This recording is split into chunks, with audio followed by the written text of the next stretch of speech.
Hey guys, how are you today? So I am out and about. Oh my God, they got one on sale. I'm gonna backtrack. So I just want to come on here and kind of just not say rant, but kind of like share thoughts. One thing I am realizing about myself is that sometimes I don't allow myself to release. And when I mean release, we're hearing all this stuff about mental health and things like this, but you got to learn the effects of you not releasing, okay? And when I say releasing, I mean anger, frustration, doubt, fear, unforgiveness, anger, sadness, grief,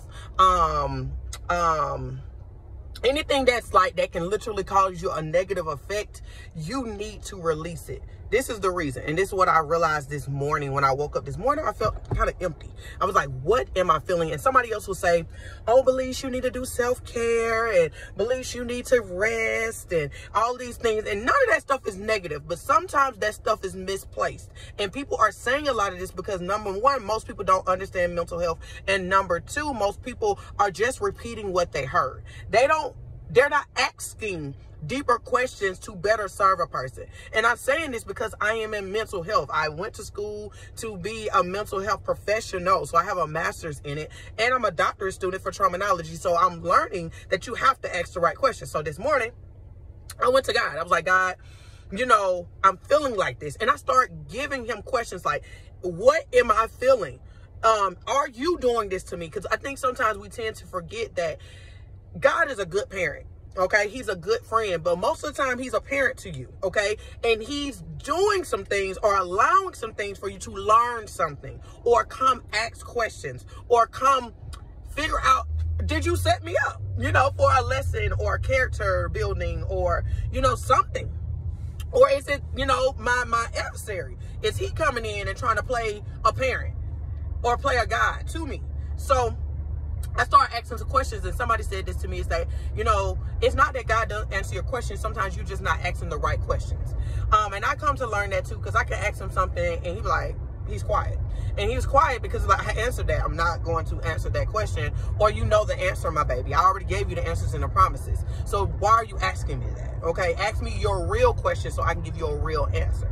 So I started asking questions, and all of a sudden he led me to release the things that was hindering the greatness that's in me, hindering the thankfulness, hindering the blessings and the promises that I'm receiving, and just the greatness that's in my life.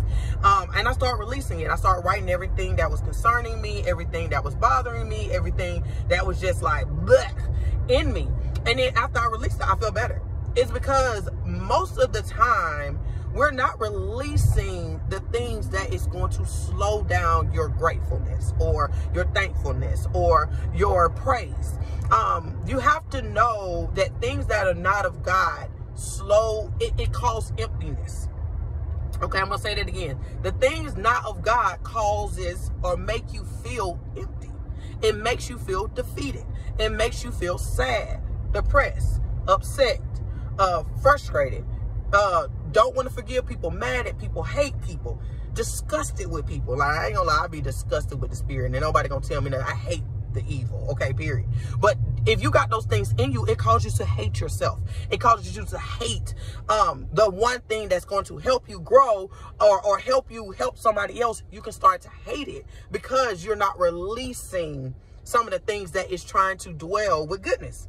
One scripture that makes me think while I'm talking about this is think of things of good report. You think of good, of greatness, of God. Like, think of those things. And he's telling you to think of those things because when you start thinking of everything against him, then it seems like he's not close to you.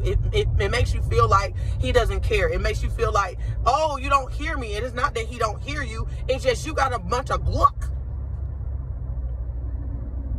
My bad, y'all. You got a bunch of blah, blah inside of you at that time that you're not releasing. So I strongly suggest, like, I hope this helps somebody, that you need to release that stuff that's not of God. You got to release those things that is slowing you down. You have to release those things that's trying to dwell with your goodness. You are good in the inside. Like, your spirit, listen, only if you have committed your spirit to something that is not of God, okay? Now you got to fight. All right. But if you know you have committed your spirit of living for God and this is what you want to do, and when I say God, I'm talking about Jesus Christ, okay? But you're serving him and all these things like that, then you have to understand when it's against him, it overshadows his goodness. It overshadows the promises. And that's the point of evil, is to overshadow goodness. That's the whole point. And when you're feeling empty, that's evil. That's not of God. You should not feel empty. You shouldn't. I don't care what's going on in your life, y'all. Listen, it's a lot of death happening. It's a lot of evil happening. Still, even in the midst of that, I know people who have still not felt empty. And I'm not saying you don't have empty moments, but when you have those empty moments, why? What is filling your heart that's not of God? And let God deal with it. You're going to have moments that you may feel empty for a while because of grief, because of loss, because of change. So many things. I'm not saying don't have the moments. I'm telling you why you having the moments. I'm telling you what's holding up the goodness. I'm telling you what's the issue. Because most people don't know what the issue is. And today I was one of those people. I did not know what was wrong. But I'm telling you what I did to figure out what was going on. And what I had to do, which I had to seek. I had to release. And then I had to say, okay, next time don't do that. Next time when they come up, this is what you do. Okay, so I hope that helped y'all. I hope that brought some realization to you when you have those empty feelings or low feelings or off or just feeling like something's not right. I hope this helps you. Love you.